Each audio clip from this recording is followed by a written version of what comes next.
ही बघा, ही मोटर जळालेली आहे. आत पूर्णपणे कॉपरचे गोळे आलेत. हे बघा, वायरी तोडल्या. तुम्ही म्हणता तसं सेम सिंगल फेजनं जळाल्या. हे सेट पूर्णपणे जळालेलं आहे, पगळलेलं आहे. हे बघा, हे पूर्णपणे घट आहे. हे जळालेलं आहे. पहिला फेज, दुसरा फेज हा पण जळालेला आहे. हे बघा, पूर्णपणे घटा निघू शकत नाही. हे बघा, हे पण जळालेलं आहे फेज. आणि तिसरा फेज एकदम ओके आहे, निघालेला आहे. हे बघा, पूर्णपणे सुट्टा आहे. ह्याच्यामध्ये कुठं पगळायला वगैरे मिळणार नाही.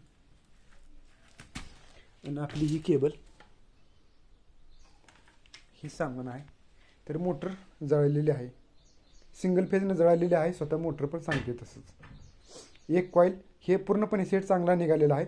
हे दोन जळालेले आहेत. ह्या दोन्हीमध्ये लाईट होती त्यामुळे जळाले, एकामध्ये लाईट न गेल्यामुळे तो चांगला निघाला. पण भरताना आपले सर्वच भरावं लागेल. आता याला क्लीन करायचा, पेपर वगैरे काढून सगळे नवीन पेपर टाकायचे आहेत.